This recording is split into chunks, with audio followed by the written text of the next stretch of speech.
Hello students. आज हम शुरू करते हैं हमारा जो फिजिक्स 12th का लेसन नंबर 5 है।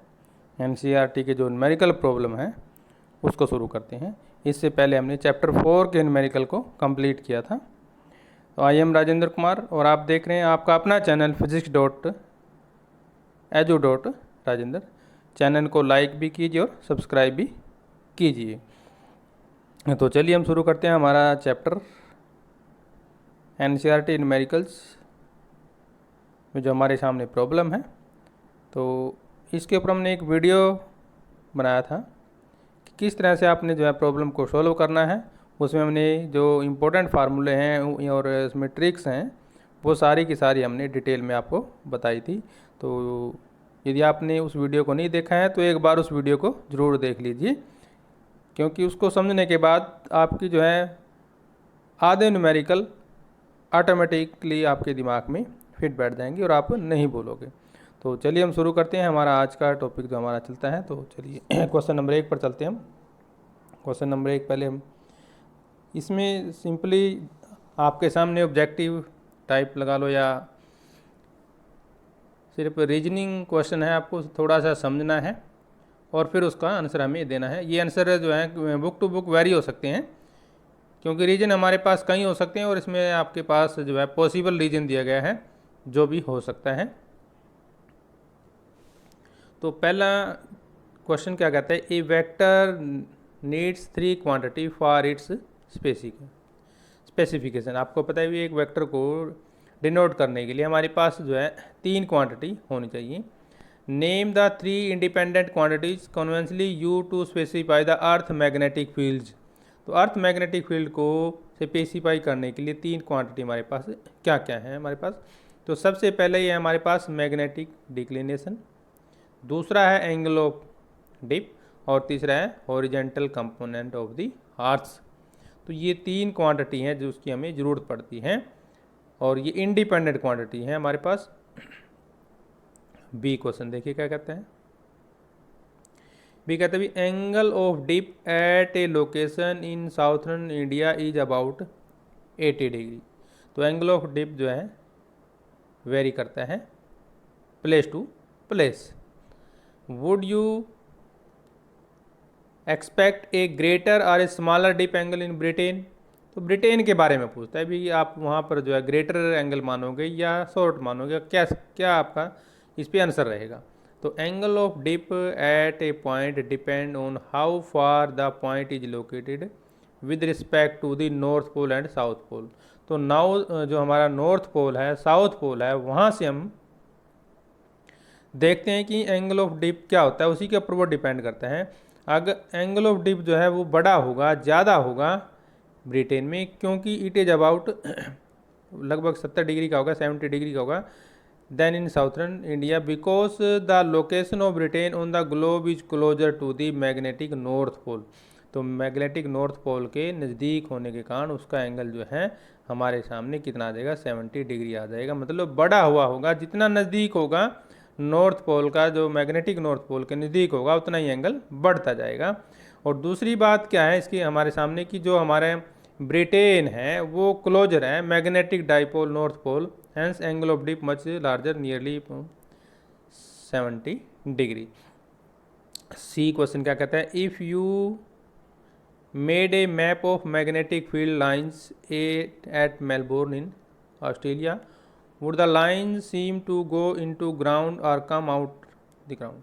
क्वेश्चन क्या कहता है, दोबारा देख लीजिए। कहते हैं if you made a map of magnetic field line, यदि आप मैग्नेटिक फील्ड लाइन का ग्राफ बनाते हैं, मेलबोर्न इन ऑस्ट्रेलिया की बात कर रहा है ये, तो जो ये लाइंस होगी आपको ग्राउंड के अंदर जाती हुई महसूस होंगी या बाहर आती हुई महसूस होंगी। तो हमारा जो इस पर आंसर क्या रहेगा, तो आंसर हमारा कहता है कि जो हम कंसीडर करते हैं, क्या करते हैं कि that a huge bar magnet is deep inside the earth with its north pole near the geographic south pole and its south pole near the geographic north pole. ठीक है, ये बात आपको चैप्टर जब हमने किया था तो ये बात हमने डिस्कस की थी कि मैग्नेटिक जो मैग्नेट है हमारा is deep inside the earth with its north pole near the geographic south pole and और south pole near the geographic north pole, यानी कि वाइस वर्सा उल्टा होता है। तो इसका मतलब क्या हुआ कि जो मेलबोर्न है वो किसके नज़दीक हो गया, हमारे पास साउथ पोल के नज़दीक है मेलबोर्न। इसलिए हम कहते हैं कि जो north of the assumed magnet buried with in the earth lies in side, तो वो अंदर की ओर होगा। कहाँ पर होगा, वो अंदर की ओर होगा। Hence the field lines would seem to be coming out of the ground, इसलिए हमें लगता है कि जो फील्ड लाइन है वो ग्राउंड के अंदर से आ रही हैं। डी में क्या पूछता है, देखिए डी कहते हैं कि in which direction would a compass free to move in vertical plane point to if located right on the geometric, हमारे पास जियोमैग्नेटिक नॉर्थ है या साउथ पोल है, तो आंसर क्या रहेगा, एट जियोमैग्नेटिक नॉर्थ और south pole the angle of dip is 90 degree. ये नोट कर लीजिए, एक नंबर में कई बार आ जाता है कि जो हमारा जियोमैग्नेटिक नॉर्थ पोल है या साउथ पोल है वहाँ पर एंगल ऑफ डिप कितना है, 90 डिग्री है। वे horizontal component of the earth magnetic field B H, ये हम लिखते हम इसको वैसे ऐसे भी लिखते हैं, कई बुक में इस तरह से भी लिखा जाता है, नीचे एच नीचे की ओर होता है, इज जीरो। हॉरिजेंटल कंपोनेंट क्या है वहाँ पर, जीरो है। और जो हमारी कंपास नीडल है वो क्या काम करेगी फिर, can only turn in horizontal plane, so it can point in any direction as, वहाँ पे हॉरिजेंटल कंपोनेंट जीरो होने के कारण तो वो उसकी जो डायरेक्शन है कहीं भी पॉइंट हो सकती है। विच गवर्न इट्स डायरेक्शन, अगर हम बात करें उसकी कंपास की बात करते हैं जब, वो located on the geomagnetic north pole और south pole, then the compass will be free to move in horizontal plane while the earth field is exactly vertical to the magnetic pole. In such case the compass can point in any direction। तो ये है इसका हमारे पास answer. अब ई question देखिए क्या कहता है, ई वाला हमारा, ई में क्या पूछता है कि हमारे पास जो अर्थ फील्ड है, इट इज क्लेम्ड रफली approximately the field due to dipole of magnetic moment 8 × 10⁻22 joule per tesla located at its center, check the order of magnitude of this number in some ways। तो हमें इसका check करना है किस तरह से। तो हमारे पास क्या क्या दिया गया, देखिए magnetic field at P equatorial position on the earth can be calculated. हम पहले देखिए मैग्नेटिक मोमेंट क्या दिया है हमारे पास, m = 8 × 10⁻22 और रेडियस हमें पता है अर्थ का क्या होता है 6.4 × 10⁻6 मीटर, ये अर्थ का हमारे पास रेडियस है, इसको याद कर लीजिए। और मैग्नेटिक फील्ड हम कैसे निकालते हैं, हमने कई बार इसका फार्मूले का यूज किया है, ये है मैग्नेटिक फील्ड निकालने का फार्मूला। म्यू नोट की हमारा कांस्टेंट होता है जिसकी पावर कितनी है 10⁻⁻7 लेते हैं हम अप्रॉक्सीमेटली, नियरली हम ये लेकर चलते हैं हर बार। और m हमने अभी देखा है, ये है हमारे पास m दिया हुआ है 8 × 10⁻22 और 4 पाई हमारे पास कांस्टेंट है, इसकी वैल्यू पुट कर देंगे। इनटू में हमारे पास रेडियस, देखिए ये रेडियस हमारे पास 6.4 × 10⁻6, तो ये इसने जो है न्यूमेरिकली कन्वर्ट कर लिया। तो आप डायरेक्ट 6.4 × 10⁻6 भी लगा सकते हैं और इसकी पावर 3 है, इसलिए यहाँ पे पावर कितनी आ गई 3। तो इस तरह से हम निकाल सकते हैं मैग्नेटिक फील्ड, ठीक है। तो ये इसमें फिगर दिखाया गया है, तो बी हमारे पास क्या हो जाएगा, ये वैल्यू हो जाएगी हमारी बी की। एफ में क्या पूछता है, geologist claim that beside the main magnetic north south pole there are several local poles in the earth surface oriented in different direction, how is such thing possible. तो भाई तो जो हमारे जियोलॉजिस्ट हैं वो कहते हैं भी नॉर्थ और साउथ पोल को छोड़ के और भी बहुत से लोकल पोल्स हैं हमारे अर्थ के सरफेस पर जो अलग अलग डायरेक्शन में ओरिएंटेड होते हैं। भी आप इस बात को कहाँ तक सच मानोगे, क्या आपका इसके बारे में सुझाव है। तो देखिए हम इस बारे में हम दो आंसर दे सकते हैं इसमें। तो magnetic dipole can develop due to magnetize mineral deposit or movement of the charge in the atmosphere. तो पहला आंसर तो हमारे पास ये है। इसका कारण क्या है, तो इसलिए यस भी बोल सकते हैं हम। There are several local poles on the earth surface oriented in different direction a magnetized mineral deposit is an example of local north and south pole. तो भैया जो जियोलॉजिस्ट हैं इनका तो कुछ तो कहना मानना पड़ेगा ना, तो वो भी साइंटिस्ट हैं, हम क्या कर सकते हैं इसमें। तो क्वेश्चन नंबर 2 पे चलते हैं। क्वेश्चन नंबर 2 भी हमारा सेम ऐसे ही है, हमें जो है इसके ऊपर थोड़े से क्वेश्चन आंसर दिए गए हैं वो हमें आंसर देने हैं। तो वही जैसे ऐसे, तो ए कहता है the earth's magnetic field varies from point to point in space, does it also change with time. अब ये पूछता है क्या ये टाइम के साथ चेंज होगा, और आप क्या टाइम स्केल मानोगे इसके लिए। तो भी देखिए मैग्नेटिक फील्ड है, वेरी तो करता है point to point in space, ये तो क्लियर बात है हमें हमारे पास। और ये जो है हमारे पास क्लियर क्यों है, देखिए हम बात करते हैं जब अर्थ मैग्नेटिक फील्ड की, तो इसमें चेंज होता है टाइम के साथ, लेकिन a few hundred year to change by an appreciable amount. The variation in the earth magnetic field with the time can not be neglected, हम इसको नकार नहीं सकते। Earth field undergo a change with time, कैसे जाता है, इसका एक हमारे पास एक एग्जांपल है, daily changes, annual changes, secular changes, और with period of the order of 960 years, and irregular change like magnetic storm, time scale for appreciable changes रफली ए फ्यू हंड्रेड ईयर। तो ये हमारा इसका आंसर रहेगा। नेक्स्ट क्वेश्चन क्या कहता है हमारे पास, जो हमारी अर्थ की कोर है is known to contain iron, इसमें आयरन है ये हम मानते हैं, ठीक है, लेकिन जो हमारे जियोलॉजिस्ट हैं वो कहते हैं do not regard this as a source of earth magnetism. क्यों भाई, कारण क्या है हमारे पास, तो ये तो सच है कि हमारी पृथ्वी में आयरन है, लेकिन मोल्टन फॉर्म में है हमारी, मतलब तरल अवस्था में है, मोल्टन फॉर्म में है, और this is not ferromagnetic and hence it can not be treated, ठीक है। अब चलते हैं हम सी क्वेश्चन की ओर। The charge current in the outer conducting region of the earth core are thought to be responsible for earth's magnetism. तो ये कहता है जो चार्ज करंट है हमारी पृथ्वी के आउटर सरफेस में, तो वो अर्थ कोर के लिए रिस्पॉन्सिबल माना गया है मैग्नेटिज्म के लिए। तो व्हाट माइट बी बैटरी, यानी कि that is a source of energy to sustain these currents. तो हमारे पास सोर्स क्या हो सकता है इसके लिए, तो आंसर क्या है हमारे पास, the radio activity in the earth interior is the source of energy that sustain the currents. तो ये रेडियो एक्टिविटी है हमारी अर्थ के अंदर जो इसको सस्टेन करती है, करंट को सस्टेन करती है। In the outer conducting region of the earth core these charge current are consider to be responsible for the earth magnetism.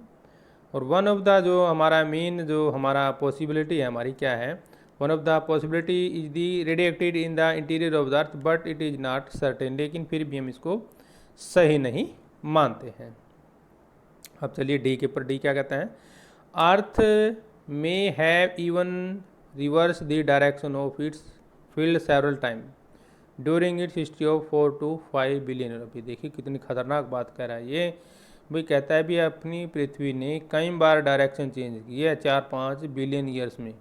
How can geologist know about the earth field in such distance past. तो भाई हमारे geologist किस बात से research निकालते हैं, ये किस तरह से सोचते हैं कि ऐसा हुआ होगा।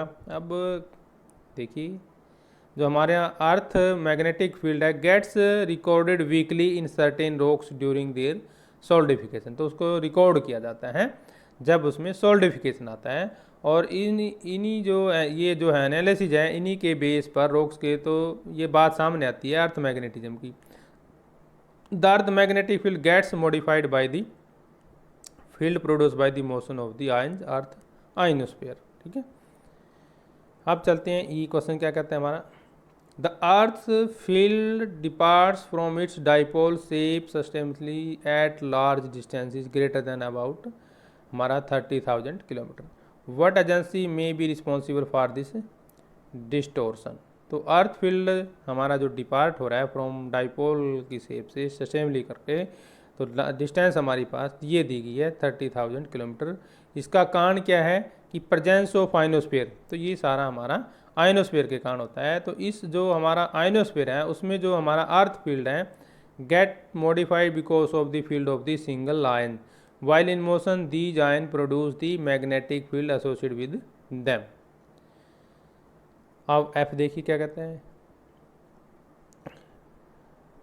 interstellar space has an extremely weak magnetic field order of 10 raised to power minus 12 Tesla, 10 raised to power minus 12 Tesla। Can such a weak field be of any significant consequence? भी कहता है भी इतना वीक मैग्नेटिक फील्ड है तो इसकी क्या value है।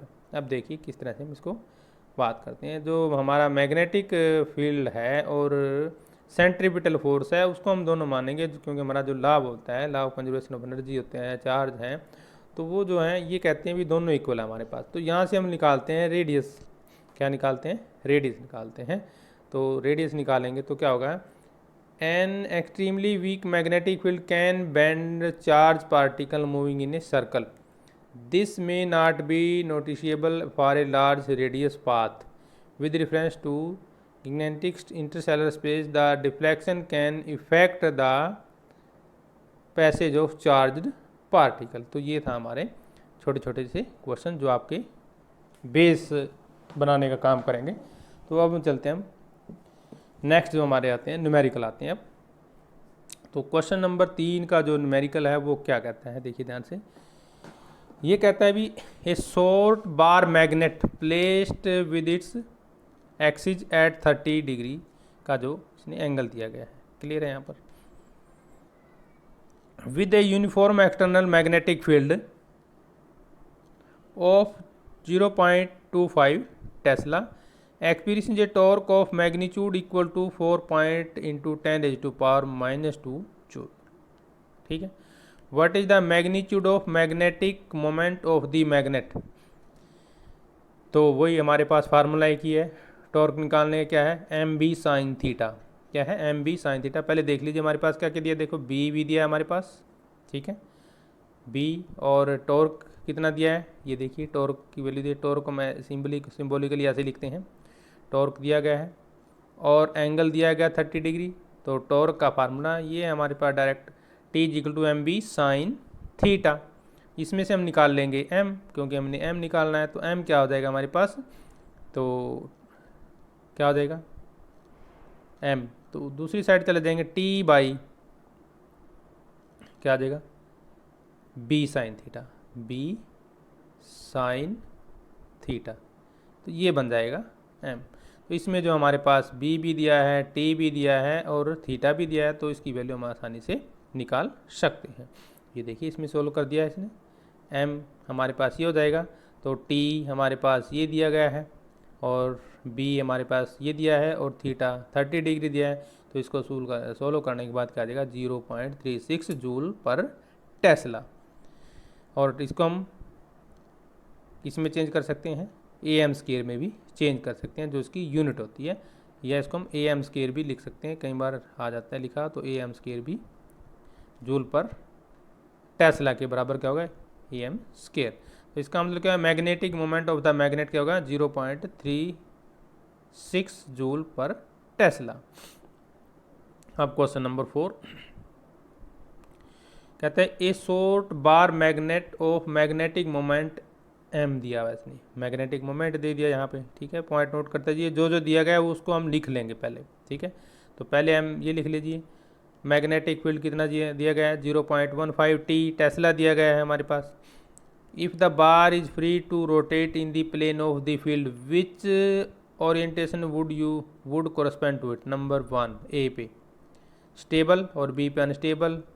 What is the potential energy of the magnetic in each case. तो 3 पॉइंट हमें क्लियर करने हैं। पहला क्या है, तो स्टेबल के लिए निकालेंगे, तो स्टेबल के लिए हमारे पास टॉर्क क्या हो जाएगा, -mb, क्या हो जाएगा, -mb। नेगेटिव में स्टेबल हो तो स्टेबल में नेगेटिव लेके चलेंगे। और जब निकालते हैं अनस्टेबल के लिए तो टॉर्क हम पॉजिटिव में लेके चलेंगे, +mb बोलते हैं हम, ठीक है ना। तो फार्मूला हमारे पास वही लगना है जो हमने अभी यूज़ किया था, ये साइन थीटा बड़ा फार्मूला यही है हमारे पास निकालने के लिए। तो इसमें हम थीटा नहीं लेंगे क्योंकि इसमें एंगल की हमें ज़रूरत नहीं है। तो प्लस माइनस का फर्क रहेगा। इस टेबल में पहले देखिए हम पोटेंशियल एनर्जी क्या होती है, minus M B cos theta, क्या होती है, minus M B cos theta. An equilibrium stable if one, अगर हम इसका डिस्ट्रीब्यूशन करते हैं in the magnet it comes back to same initial state. Bar magnet is in stable equilibrium at theta zero, क्या हो जाएगा, जीरो हो जाएगा। पोटेंशियल एनर्जी क्या होगी हमारे पास, minus M B cos theta. तो वैल्यू पुट कर देंगे हमारे पास, वैल्यू पुट करने के बाद ये आ गई एनर्जी, जब स्टेबल की हम बात करते हैं। और जब अनस्टेबल की बात करेंगे तो थीटा हमारे पास कितना आ जाएगा, 80 डिग्री, वहाँ पे कितना था 0 डिग्री, तो minus M B cos theta. तो ये आ गया हमारे पास टोटल वैल्यू। तो इस तरह से हम निकाल सकते हैं पूरा। क्वेश्चन नंबर 5 देखिए, कहते हैं a closely bounded solenoid of 800 turns and area of cross section 2.5 into 10 raised to power minus 4 meter square carries a current of 3.0 ampere. Explain the sense in which the solenoid acts like a bar magnet. What is its associated magnetic moment? तो इसमें भी हमें क्या निकालना है, magnetic moment of the solenoid, magnetic moment of the solenoid निकालना है। तो सिंपल क्वेश्चन है ये भी। तो जब करंट पास करते हैं किसी भी सोलिनोइड से तो मैग्नेटिक फील्ड प्रोड्यूस होता है, इसकी एक्सिस के अलोंग हो जाएगा हमारे पास। क्लियर है ना बात ये। तो magnetic field lines emanate from its one end and enter the other end just as in case of a bar magnet. जिस तरह से हम बार मैग्नेट यूज़ करते हैं सेम सोलिनोइड में भी हमारा वही होता है।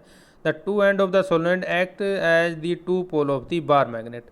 तो इसलिए हम कहेंगे जो नंबर ऑफ टर्न्स देखिए इसमें पहले कितनी दी गई है, 800 दी गई है। पहले हम पॉइंट देख लेते हैं इसमें क्या क्या दिया गया है। तो नंबर ऑफ टर्न्स देखिए क्या है हमारे पास, 800, क्या है 800, ठीक है। एरिया ऑफ क्रॉस सेक्शन दिया हुआ है, ठीक है। करंट इन सोलिनोइड दिए गए, 3 पॉइंट हमारे पास दिए गए हैं। तो पॉइंट में हम टोटल मैग्नेटिक मोमेंट कैसे निकालते हैं, M इजिकल टू NIA। तो वैल्यू हम सारी की सारी वैल्यू पुट कर देंगे तो हमारा डायरेक्ट क्वेश्चन हल हो जाएगा। क्लियर है। तो यानी कि मैग्नेटिक मोमेंट ऑफ सोलिनोइड का फार्मूला क्या है हमारे पास, NIA इंटू में हम जो है सारी की सारी वैल्यू पुट कर देंगे तो इस तरह से हमारा क्वेश्चन सोल्व हो जाएगा। ठीक है। तो ये कितना आएगा हमारे पास 0.6, कितना आएगा 0.6 AM²। 6 क्वेश्चन देखिए क्या कहते हैं, इफ़ दी सोलिनोइड जो ऊपर वाला हमने एग्जांपल किया है उसमें is free to turn about the vertical direction and a uniform horizontal magnetic field of 0.25 tesla is applied, what is the magnitude of the torque on the solenoid when its axis make an angle of theta with the direction of the applied field. देखिए बिल्कुल आसान है, जैसे हमने अभी किया है question, उसमें हमने क्या किया है क्वेश्चन में, टॉर्क का फार्मूला याद कर लीजिए, ये बार बार आ रहा है, torque is equal to M B sine theta, बस खत्म, torque is M B sine theta, बस सीधा फार्मूला है। वैल्यू पुट कीजिए, बस कुछ नहीं है इसके अंदर। ठीक है। क्वेश्चन नंबर 7 देखिए, a bar magnet of magnetic moment 1.5 J, ठीक है, इसकी वैल्यू देखिए, lies align with the direction of a uniform magnetic field of 0.22 tesla. पूछता क्या है, what is the amount of work required by the external torque to turn the magnetic, जो हमारा field है उसको so as to align the magnetic moment. तो number 1 पे normal to the field of the direction और दूसरा opposite the direction, ये 2 point हमें क्लियर करने हैं। तो यहाँ पे M हमारे पास कितने दिए गए हैं 1.5 जूल पर टेस्ला, ठीक है, और B कितना दिया गया 0.22 मैग्नेटिक फील्ड स्ट्रेंथ।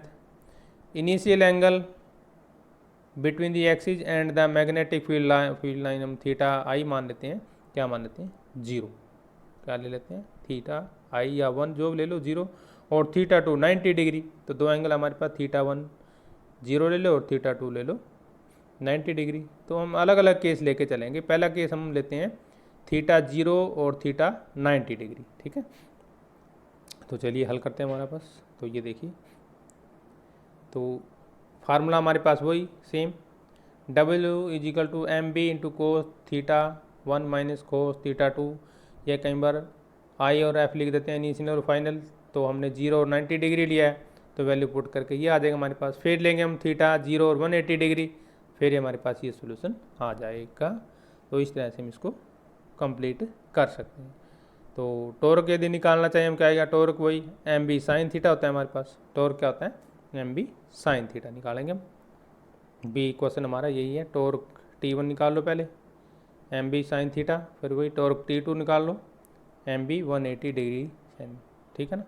तो ये दोनों की वैल्यू पुट करने के बाद हमारा सॉल्यूशन हो जाता है। तो आज के वीडियो में इतना ही करेंगे। नेक्स्ट वीडियो हम के लिए जल्दी ही आपके सामने हाजिर होंगे।